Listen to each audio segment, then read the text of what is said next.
Tape, and I'm just thrilled that you're taking a few moments here on your vacation here at Webb's. I am. And you were just briefly chatting about kind of relationships and recollections with Mark Russell. Yes, I remember Mark Russell when he was in the Washington, D.C. Shoreham Hotel, Right.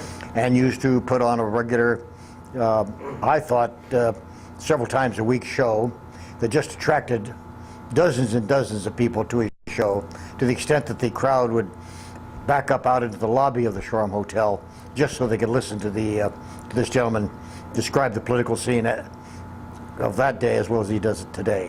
And I guess you're going to have dinner with him tonight. We'll have dinner with he and his lovely wife tonight.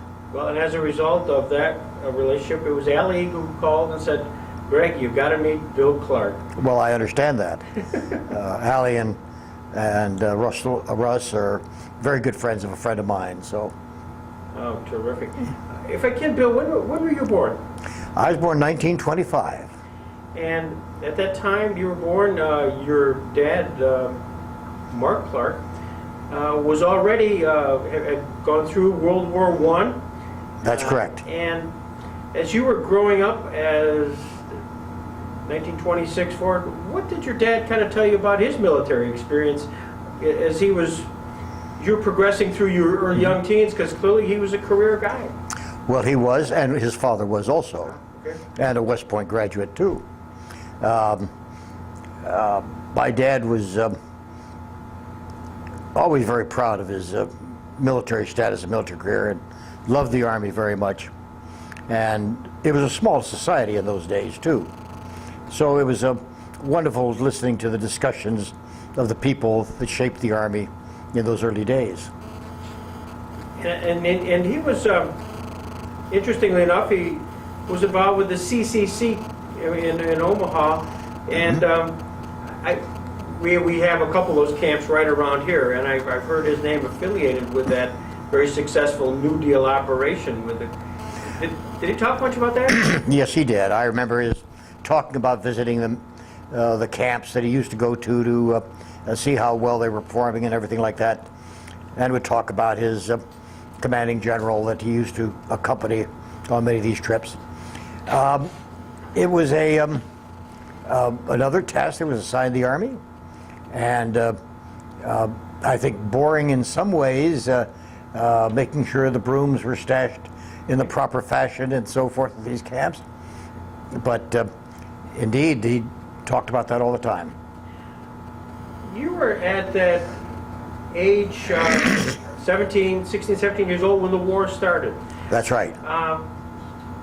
When December 7th, 1941, Pearl Harbor, did your dad talk to you about what was going on?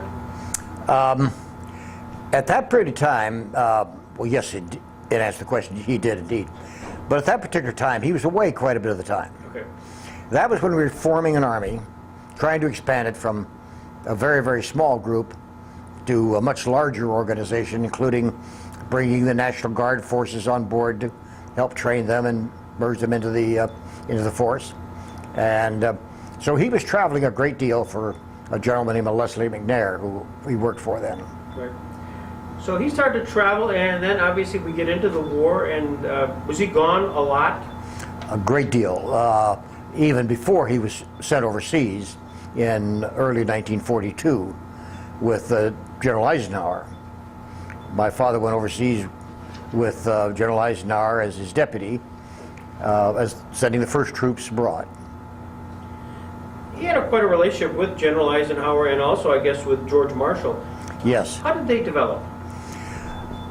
Well, Marshall had quite a reputation even before he became the Chief of Staff of the United States Army. And I remember as a young boy at Fort Lewis, Washington, when my father was then a major, and the operations officer of this division, and George Marshall was a brigadier general at Vancouver Barracks out on the West Coast, and we used to drive down. My dad would drive us down to visit General Marshall, show him what he was doing as operations officer for training the only division that was training as a division in the Army. My mother would sit and talk to Mrs. Marshall, and my sister and I'd play out in the parade ground while the gentlemen went on. So their relationship formed early. And then he was assigned back into Washington about the same time that General Eisenhower joined the General Staff. Marshall now had become Chief of Staff of the Army.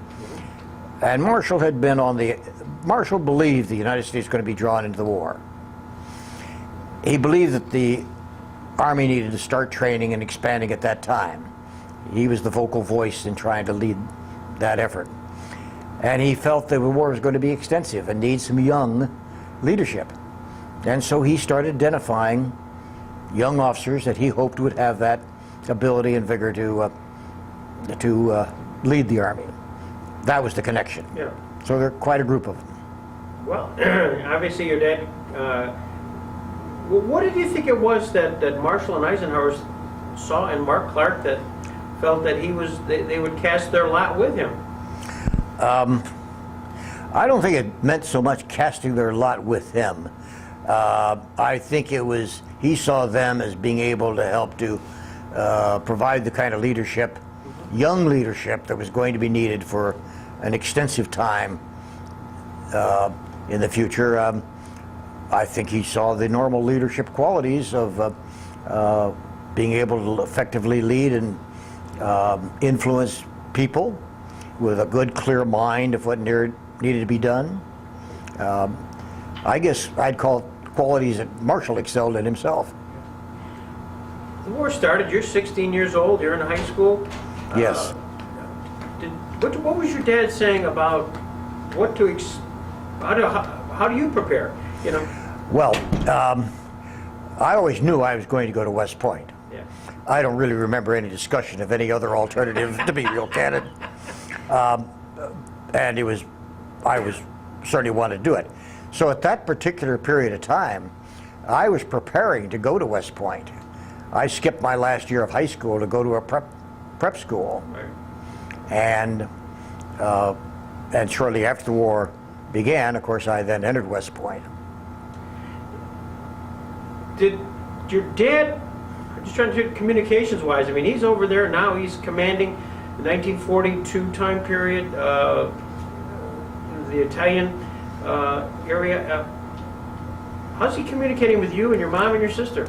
Well, you know, we had a, I don't know if you remember, we had these little sheets of paper that we used to use in World War II, one page to be able to communicate with soldiers abroad. And my father and I did write letters abroad. I was a little shocked to find out after the war that he'd kept those, and how mundane my kind of thoughts were compared with the enormous responsibilities resting on his shoulders at the time, such as I had a date this weekend or something like that. Yeah, yeah. Well, he was probably curious to just to be able to get at that level when it's day-to-day operations. How much can he share with you about what he was doing? Very little in terms of the actual planning and efforts over there, but you could certainly see in the correspondence the enormous pressure that all those people were under during those days. It was an untrained army, right. Initially. 1942, he's going through the whole North Africa routine.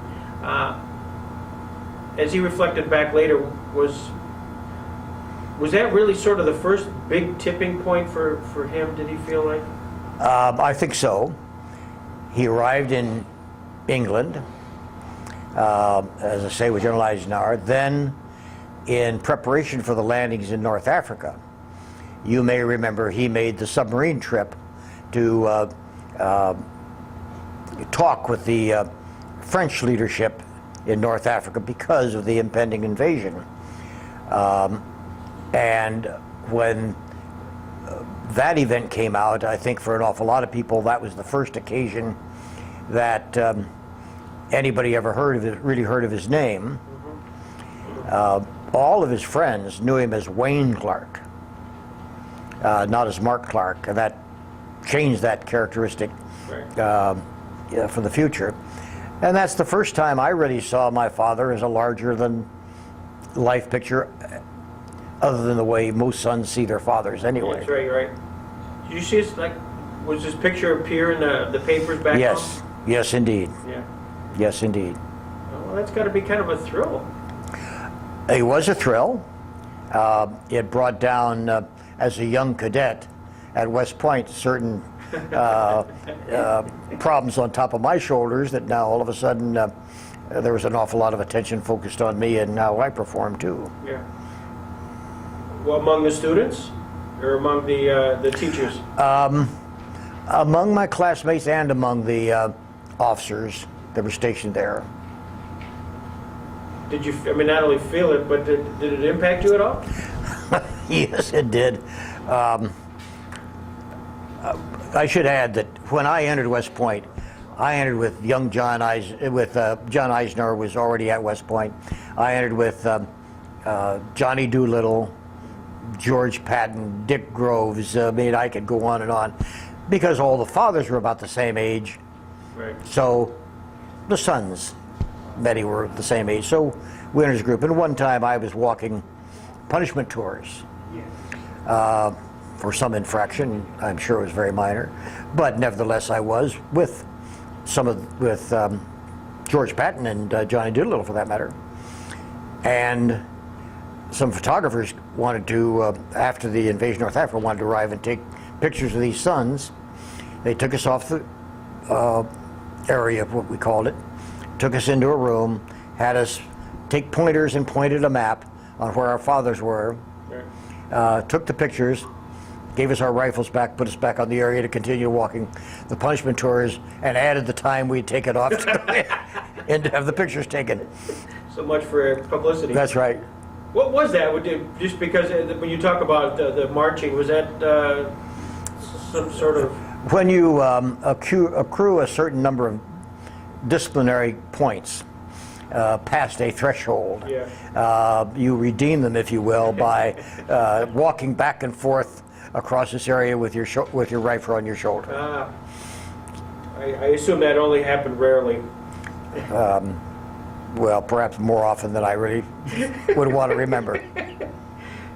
Now, going back to the French negotiations, as I recall, and I'm not a military historian, but was that the time which ultimately resulted in the scuttling of the ships in the French harbor there? Yes, it did. The purpose was to try to enlist the French's standing down from any opposition forces, because they were under the command of the Vichy government in North Africa, which in turn was largely under the control of the Germans. Right. So that was what was intended. And it had a number of different ramifications. I really don't know how precisely it was, but basically the French did not oppose the landing, as you may remember. Right, right. So it was quite successful in that regard. Exactly. Did he meet Marshal Pétain?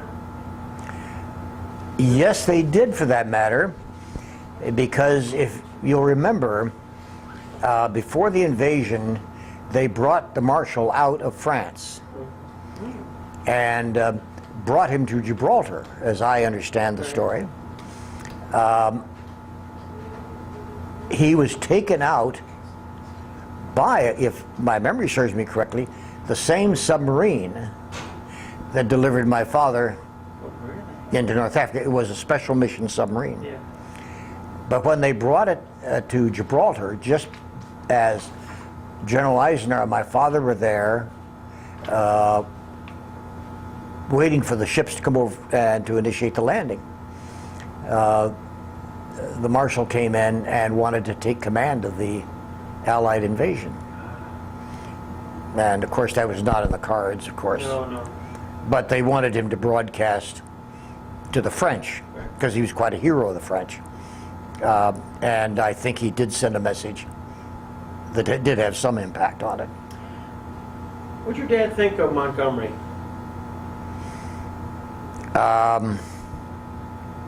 He was not enamored with Montgomery by a long shot. Yeah. and I think that was probably a view that many American commanders had of Montgomery. Montgomery, on the other hand, had the same view of the American forces.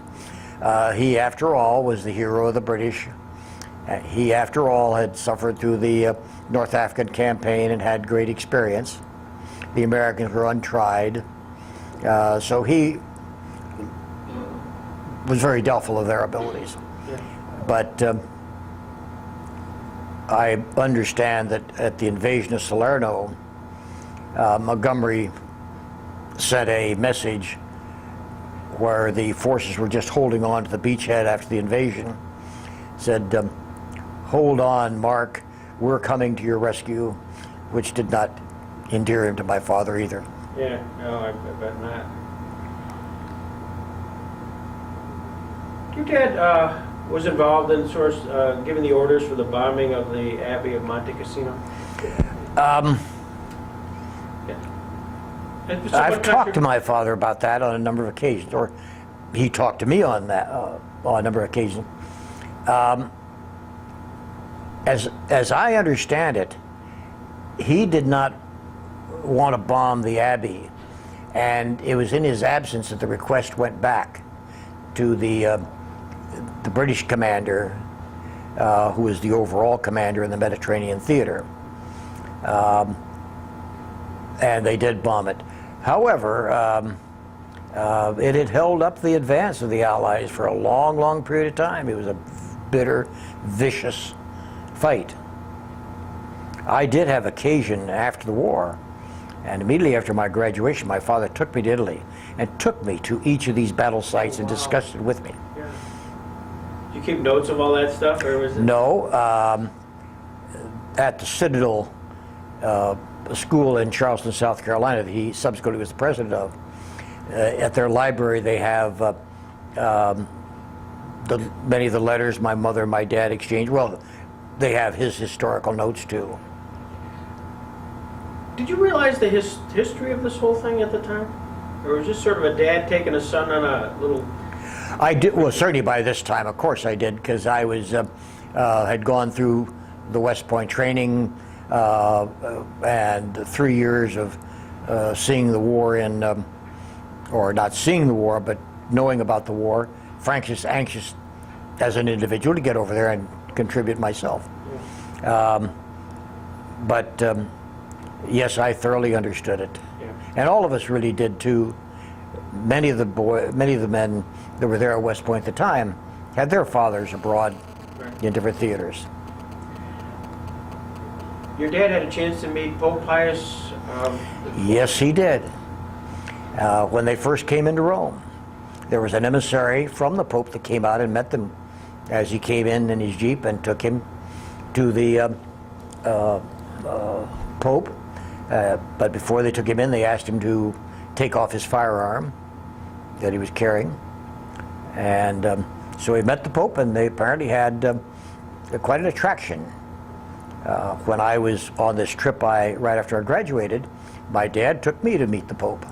Really? And it was quite a thrill. They were very cordial to each other. And you may remember, subsequently President Truman nominated my father to be the first ambassador to the Vatican. Right. It wasn't to happen. There was still a lot of objection, I believe, to having an ambassador to the Vatican. And there were still some memories of the Italian campaign, and particularly the river crossing at the Rapido River, Right. in which the Texas National Guard unit had been unable to make the crossing successfully.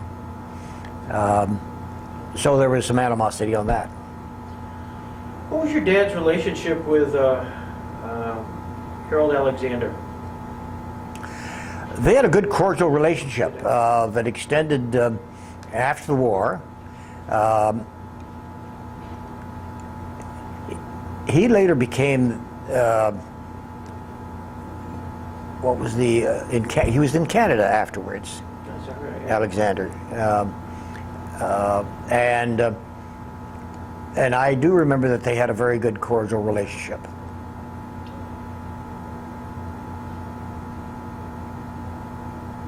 When did you catch up with your dad over there? I mean, I guess get back on your track. You graduated from West Point what year? In 1945. The war was just over. Yeah. My father came back and handed me my diploma. Oh, wonderful. And we spent 2 days in New York. And then we flew back. I flew back with my father to Italy. And he introduced me to all those critical areas where the battles had taken place. Right. So it was a good military period of instruction. Yeah, oh, absolutely. He was quite a guy, I really have to tell you. Tall, always erect, Yeah. wonderful speaker, just quite a guy. You found your way at some point, we talked briefly last night about the instructions that you received post-war regarding the concentration camps in Nuremberg. Could you explain a little bit about what the directive was? Well, I never read the directive. I was told what I was going to do, but it was fairly common with all of us. It's my understanding that it basically stemmed from General Eisenhower, and they wanted to, and a lot of others wanted to be sure that the horrible sights in the concentration camps and so forth were in the memories of a lot of people, so there'd be lasting memories of them. And there were constant requirement for soldiers to go on up and visit these camps. They would take us up by truck, of course, and we'd see the horrible sights. I arrived over there in late 1945, so it was still visible. Right. And it was, for a young person who had really never been out of this country, to see not just the destruction, but the horrors brought upon largely the Jewish folks in these camps, just was extraordinary. And parallel with that was the fate of the displaced persons that had, fled out of Eastern Europe into the sanctuaries of the Americans, British, and French forces, and their plight. Right. We were forced to return those people to the Soviet forces. And it was a shock. I was just a 20-year-old kid. It was a shock because we ran those camps. And they were principally in Germany, right? The displaced camp? Germany and Austria. Austria, Yeah. were you placed there at all, or was it just I was in Austria. Austria? My first assignment when I went overseas was surprisingly enough into Austria, who just accidentally had the Americans were under my father's command at that time. So there may have been some connection there, but Yeah. but I was there, and I was basically in a small camp south of Salzburg, where we had a group of German prisoners, in which we cut down lumber to be delivered elsewhere in Austria. The Soviets occupied the eastern part of Austria, which include much of the industrial part and I guess their coal resources. So they were no longer available to the rest of Austria for fuel. So we had that little function. Curious, and my gosh, now you're kibitzing with the enemy. What was their reaction to all this thing? Was there sort of a sense of remorse? Was there sort of sense of, to the victor the spoils? Well, first of all, you had a job and a duty that you had to perform. The soldiers we had, the German soldiers we had, were the Wehrmacht soldiers, not the SS. They were they separated the SS, so-called, the really bad boys. The rest of them had been soldiers, and you rather quickly realized they had just been soldiers. Right. So there was no particular animosity. And they did their job, and under their own leadership, but with us in control. Yeah. You find your way to Nuremberg at some point. I did indeed. All of us, almost all of us, particularly in the leadership, young officers were asked to go on up to Nuremberg. and I went up twice for that matter. We had read a great deal about it, all during the war, about the terrible things that had taken place. So it was very interesting going up and hear the discussions. The names of the people, and I don't really remember them now this many years later, were not the names, the big names, because there were an awful lot of people that were involved in the trials there. But it was a fascinating episode to sit there and listen to the recital, the charges were being brought against the people. As I remember it, most of the dialogue was in delivering the recital of the charges and the evidence against the defendant that was up there, and they'd bring in very small groups of them at the times. I never did have occasion to see the big names, the Hermann Görings or anybody like that brought into trial. Did your dad talk about it at all? About this sort of piece of the bookend of the war where certain... No, he didn't really. It was part and parcel of what all of us would go through to learn ourselves. We did have some talks about it. By and large, at that point now, he is more preoccupied with the relation with the Soviet forces. You may remember that in Austria, the headquarters of the four powers was in Vienna, which was in the middle of the Soviet zone.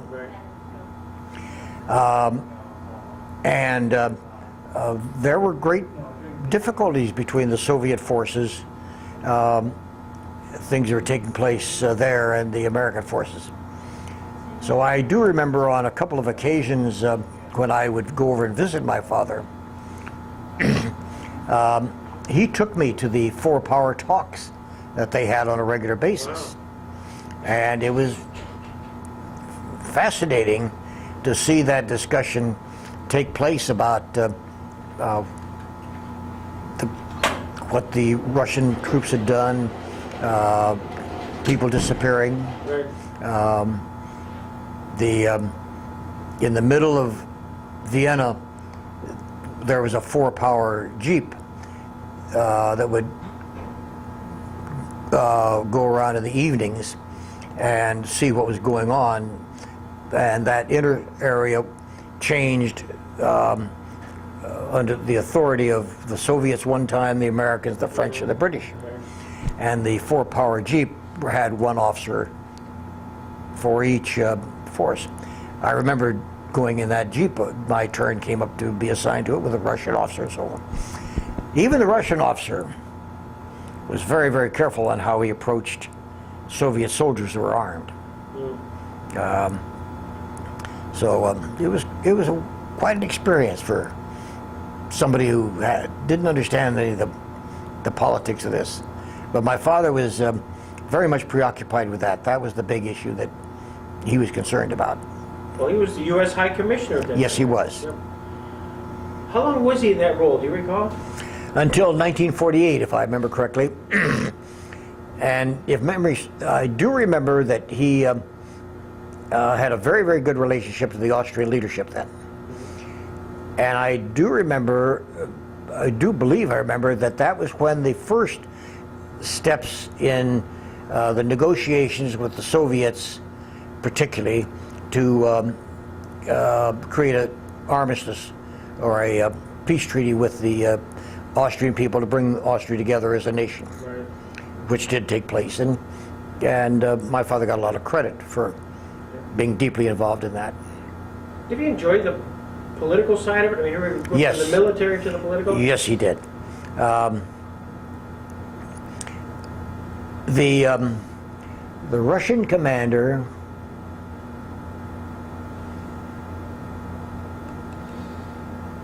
was, I think, a commander by the name of Konev. I may not remember the name correctly. However, one time when he was taking me to asked me to accompany him and sit and watch the four-power discussions, which really, while it was four powers. It was really a two-power discussion between my father and the Russian commander. And he said, you know, the Russians have told me they have 12 demands that they're bringing. I've got 13. And they went back and forth. And finally, about that time, they both started laughing. Yeah, yeah. So there was a relationship at that level, but there was a great conflict between the political objectives. Right.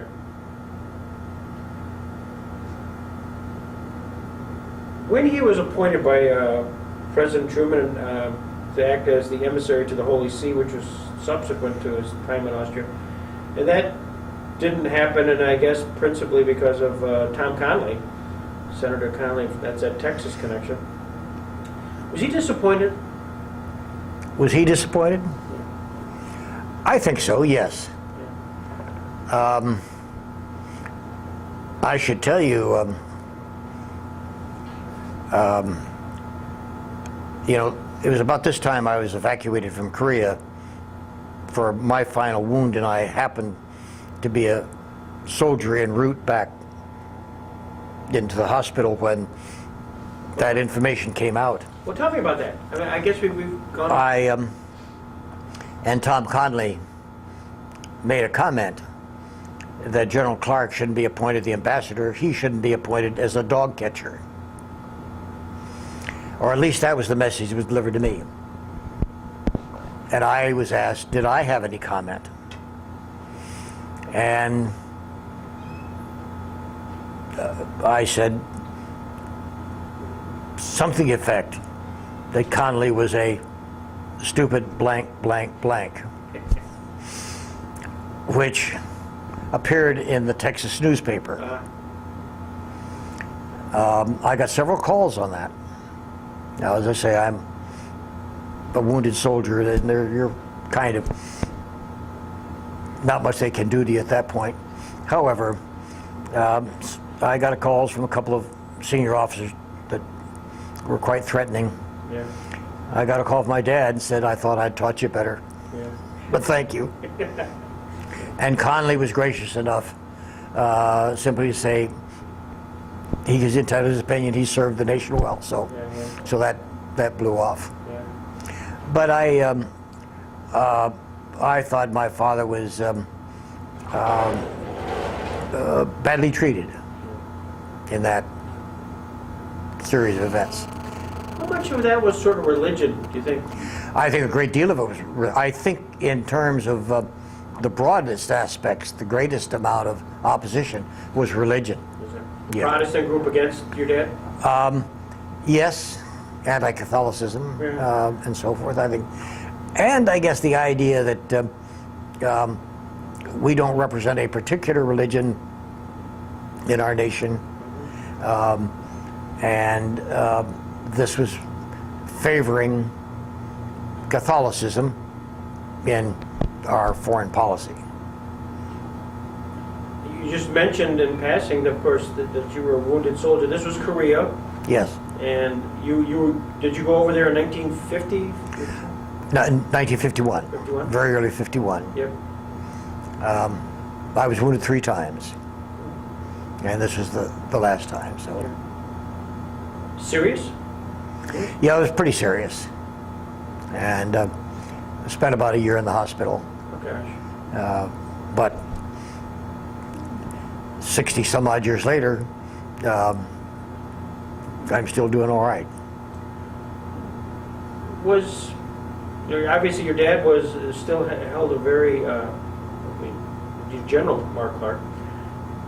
Was there any sense of protecting, I mean, obviously you were not protected, but protecting family members in the service? Was there any sort of, No. did you see any of that? No, I didn't. I think there were a number of people, families, where their sons had been casualties that may have suspected that the sons of general officers were protected, but not so. Yeah, yeah. at least not so in my experience. No. I would,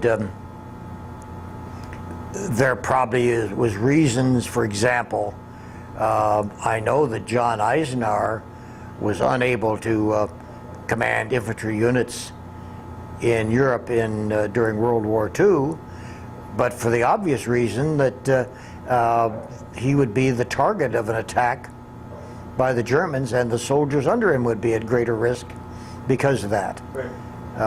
And the pressure on a man who is under enormous pressure anyway would even be greater. Right. So in that sense, but no, in most of the young men, my classmates that went in the infantry served in Korea and elsewhere, and many of them are wounded. Certainly there was no effort that I noticed in getting me out of the way of danger. As you were coming back from Korea, your dad was appointed to succeed Matthew Ridgway. That's correct. Yeah. Did he welcome that? No, I don't think he welcomed it, Yeah. because he understood at this point that the objective was not in really defeating the enemy in battle, but drawing the war to a conclusion. Right. And he felt very strongly, as MacArthur had, that we should have won the battle on the ground and in the air, and should have attacked the sanctuaries in above North Korea. That's right. So, did he react publicly at all to No. Truman? No, not at all. Yeah. I think he admired Harry Truman, Right. and he has a subsequent letter that Harry Truman wrote him when my father wrote a book. And so no, I think they was fine.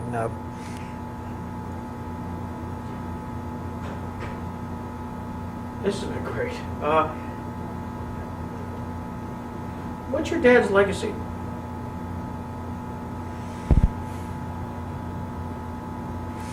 I think the probably best, may seem corny, probably described best as the motto at West Point: duty, honor, country. He believed that implicitly. A good example, he did not believe in the objectives that he was assigned in the Korean War, but the president then was General Eisenhower, one of his dear close friends, and it was his duty. He gave his word he would carry it out, and he did so. But he submitted his retirement orders the day after he signed the armistice, and then went back and became a college president and loved it. Yeah. Just reading a little piece here. Operation Moolah. I guess I don't know that much about it, but they certainly talk about it here. Did your dad talk much? I don't even know what Operation Moolah is. It was the United States Air Force effort during the Korean War to capture fully mission-capable Soviet MiG-15. The origin of Operation Moolah was from a war correspondent who was not identified in Clark's book, From the Danube to the Yalu. The war correspondent developed the idea off the metaphor silver bullet and its effect on the Chinese in early 1952. It must have come from your dad's book. They spent a lot of time on this particular thing. Anyways, I was just curious. Well, he felt, I'd never heard of it either. Yeah, I know he. There were two sides of that coin. Obviously, the great concern of Russian participation in the war, and that indeed was the overriding consideration, I believe, that caused us to bring the war to the negotiated conclusion. And the belief there were Soviet pilots flying. And I think subsequent facts have proven that they indeed were. Run me through your biography. We get you through Korea, 1951, you're on your way back? I came back in late 1951. I was an infantry officer, served in the 2nd Infantry Division over there. It was a wonderful experience. That's hindsight. Yeah, yeah. At the moment, I probably wouldn't have exactly expressed it that same way, but wonderful people to be with and so forth. I came back and I stayed in the Army, but it was apparent that the significance of my wounds was limiting me to what I could continue to do in the Army. So I retired from the Army in 1955 after a tour of duty as head of the Army ROTC at the Citadel under my father's command. Yeah. And that was quite a interesting and pleasant time. Went out to California. You know, I'd gotten married at this point, and moved my family out to California and lived out there for a while and was in business. Subsequently moved back to Washington, D.C. area, and have lived back in that area for quite some period of time. I had the pleasure of being a political appointee in the Defense Department, and frankly, it was just a joy to go back and be part of the Army again. Great, wonderful thrill. And then I retired from that a few years ago. You were appointed by whom? Richard Nixon. Oh, there you go. And but that was fun. Yeah. I'm sure, but just because of you and your dad and your dad's relationship, you must have met some interesting people along the way. And give us a couple of teasers. Well, history says that, and it's probably true, that my father had a great relationship with Winston Churchill. When Eisenhower and my dad first went over to England with the first troops, and indeed they used to start working with Winston Churchill in the planning of the invasion of North Africa and so forth. And there are just a series of stories they would tell about being with that gentleman. When now my father now is president of the Citadel, and he created a speaking program to bring some distinguished visitors down there. Well, the very first he wrote to and asked Churchill if he'd come to be a speaker, and he agreed and did so. Wow. And I do remember being at the house of my mother and father at the dinner party before Churchill was going to give his speech, and sitting at the table with the rest of the guests, all of them just silent, waiting for Churchill to talk. There was a lull. Nobody was saying anything, just waiting for this great gentleman to start talking, and he finally did. Wonderful experience. But I met Montgomery, and of course met all the American senior leaders in the military, and met a number of the leaders in the post-war Italian government, and obviously in Austria too. It was quite a pleasure, and I must say I admired and noted the respect that all these people gave my father. Now, your dad wrote a few books. What's the one you would recommend that sort of tells your dad's story the best? My mother's book. My mother wrote a book. I didn't know that. Yes. It is called, interestingly enough, Captain's Bride, General's Lady. And the title suggests that in the hierarchy of the Army in those days, my mother did not become a lady until her husband became a general.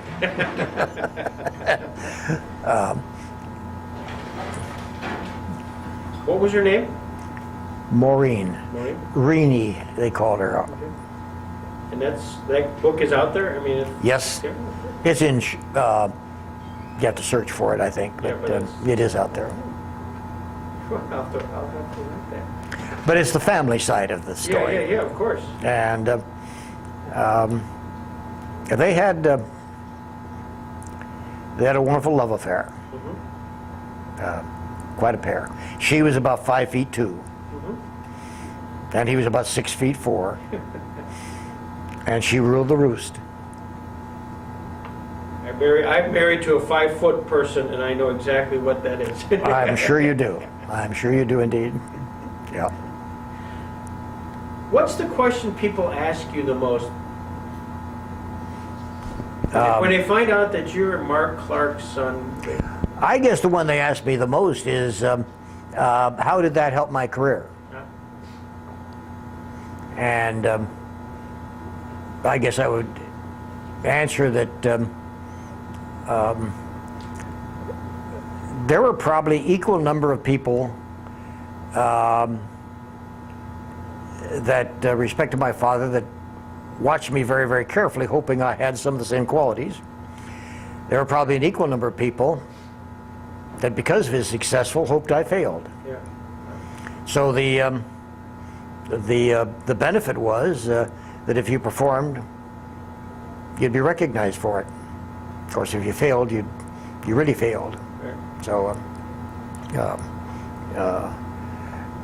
but there are a number of people that have just come up and just simply said how much they admired my father. People of all classes and so forth. Right. He was, again, he was a remarkable person. He had a remarkable memory. He always did his homework very carefully. And when I would accompany him out on trips and so forth like that, he would remember names and so forth. I did have the unique experience one time when I was commanding a company of having a first sergeant that was an old soldier. And one day there was a disciplinary issue, and the sergeant suggested that maybe he could best handle it. And I agreed with that. And subsequently, the sergeant told me, he said, you know, your father would have done the same thing. And I said, how do you know? He said, I was in your father's company once. And he admired him a lot. Yeah. So. Nuremberg, when you were back to Nuremberg, just briefly, when you came into Nuremberg, and this would be like probably 46, 47? 40, early 46. 46? And the first trial must have just concluded. Mm-hmm. You didn't get to see Goering and Hess. No. So, and that concluded really in about, well, October was the judgment, October of 46. Mm-hmm. And the subsequent trials of which Telford Taylor took over. Mm-hmm. What was the city like? You had to close your eyes, and what was this? Great destruction. Yeah. Less so in Austria, but in those areas of the big cities of Germany, there was great destruction everywhere you went. That was a big contrast with Austria. And the German people were suffering pretty heavily in those days. I guess my initial feeling when I went into Austria was I didn't see, there was suffering obviously because there was food shortages and so forth. There were the fuel shortages, largely caused by the Soviets preventing any of the any supplies to come from the industrial part of Austria. But the Austrians seemed to be getting along pretty well, but the contrast in Germany seemed to be quite severe. When you went to Nuremberg, was that a sort of a required tour of duty of the soldiers, in a sense, to sort of pass through? I don't think it was required, but I know it was very much encouraged because they set up the buses for it and gave you the time off to go and had billeting arrangements when you arrived and so forth. So it was very much encouraged that they would everybody would get up and see it, but also they wanted full participation, full groups to be there at the trials too. Right. Did they educate you before you walked in? Did they give you any background, or you just sort of boom, walk in? No, they really didn't. It was, there were, as I understand it, there were some discussion groups that took place in some of the major centers where soldiers were located. I was in a fairly remote area in a little town north of, south of Salzburg, where I was stationed. So I had, in my area, just about 40 soldiers with me. Right. So,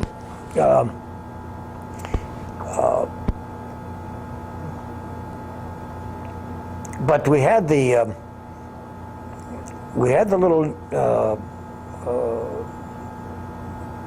newspapers that I don't know whether they were the Stars or Stripes, but there was another little publication that was being published then for information for soldiers and so forth. So we got that periodically. A name that I've heard with regards to Nuremberg and the displaced persons was a guy named Danilo.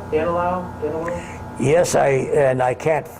Yes, I've heard that name, but I can't That wasn't part of put a your fix war, on it. No, it wasn't. My God, this has been great. You have been terrific. And I've really enjoyed this opportunity. Well, thank you very much. To know a little bit about you, and I'm going to leave you some information on the Jackson and Jackson Good. Center, which is, and if time ever permits, you come back through here. You want to make sure you get you down there. Well, I look forward to being back up in this area anyway. This is an area I've not been to before, Yeah. and so this trip's been educational to me too. I love to travel. I love to go different places and see different things and so forth. Well, and this, as you look outside and you see the lake, and you'll be with Mark and Allie. And one thing nice about Chautauqua, especially during this time period, there's all kinds of interesting people. I'm sure there are. I'm sure there are. I'm astounded with the range of activities. Yeah. Well, welcome, and thank you very much. Well, thank you very much. Enjoyed being with you. Great. Good. You know, he was quite a guy. Just a little vignette. When he was commanding the 8th Army during the Korean War, Matthew Ridgway, yeah. Matt Ridgway, I was company commander, and I was told to appear down at a certain road junction at a certain time, which I did. And when I got down there, I discovered that General Ridgway was coming, and there was an award ceremony. But I was wearing hand grenades in my belt and here and so forth, and a young major, you know, Ridgway did some of the same thing, and a young major came up and said, "Captain, take those off. You're trying to imitate the general." Well, hand grenades were in short supply, and I said, "No, I'm not going to take them off." And so forth. And he said, "Well, you take them off." I said, "Screw this, Major. I'm going back up." And he said, "You can't do that." And about this time, a voice came along and said, Bill, how you doing?" It was Matt Ridgway. And this major looked kind of both ways and wondered, "Oops, I'm in the middle of something that I don't want to be in the middle of." So, That's terrific.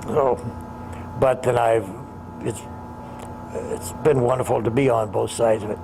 Right. My father was, when he came back from overseas in 1948, he had been, and he was, very outspoken about what he saw as the Soviet menace. And there were not many people who wanted to believe that. And it was not popular to be that way, and so he drew a lot of criticism for that for that stance at that time. But he did see how that the Soviet political objectives were going to have an impact on what we were doing. So later events, proved him correct. But I think it had a major impact on what he might otherwise have done. Right, right. Did you ever meet Zhukov in Austria? Did General? Yes. Did he? Yes. What do you think of him? Or maybe it was Zhukov, not Konyev. Yeah. Okay. Yeah. Well, he liked him. I remember going to a big Soviet function. I was a lieutenant, and I was in this area with other Soviet lieutenants and so forth, and pretty rough vodka being served and things like that, and so my dad's aide came out and got me, and apparently there were 3 circles of people, the riffraff, the lieutenants and so forth, inner circle up to the colonels and so forth, and and the final circle, this little group of generals, which was Konyev and so forth. And the quality of the cognac, of the vodka, and the quality of the girls was considerably different. On the inner circle, it was very noticeable to this young Lieutenant Clark. But even then, I know my dad saw me pick up a glass off a tray, and he said, "Bill, watch it." He said, "That's vodka, and you don't know much about vodka." I didn't know much about liquor at all, for that matter, and I noticed that the Soviet general was served something, and my dad said, "That's water. We're getting the vodka." Isn't that interesting? Yeah. So every little trick went on then, and but it was a fascinating time, and You're a fascinating guy. well, I really enjoyed this. well, thank you very much. I've had a good life. I've been very, very lucky, and I've been enjoying my retirement time. Yeah. Well, may you enjoy a little bit more Yeah, up here in Chautauqua yeah. County, and I'll leave you my card, and All right. if time permits. I know this won't, but Well, you're in the financial side of the legal business, and so I think I mentioned my daughter is one of the senior partners of what is now Hogan Lovells. Yeah. That was Hogan Hartson, and well, just to draw a complete irony of the whole thing, one of the retired managing partners of Hogan Hartson, now Hogan Lovells, was E. Barrett Prettyman Jr. Barrett Prettyman Jr. was Robert Jackson's last law clerk, and the law clerk when Brown versus Board of Education came down, is that right? and Barrett's on our board.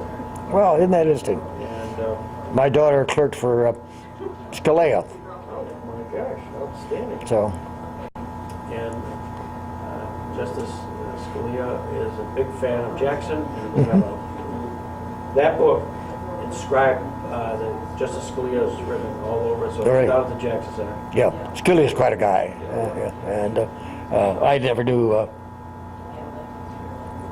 Robert Jackson. He must have been quite a guy. Well, he never went to college, Is that right? he never graduated from law school. How did he get his training? Just by Read studying? law, and he did a lot of reading. He was just really a self-taught guy. That's really not done anymore, is it? You technically can do it, but I wouldn't even Yeah. get him to imagine doing You'd have to be enormously self-motivated to do that, wouldn't you? I would think, to pass all the hurdles that you have to pass. it. Absolutely. You gotta have a really, at least when you take the bar exam, about 50 subjects that you've got to be pretty damn good to get through. You soon forget it all, but a lot of it. But that, I can't imagine to sit down and get charged up without having somebody with a whip and the guides and all that encouragements. Again, thanks so much. Well, thank you very much. I've enjoyed it thoroughly.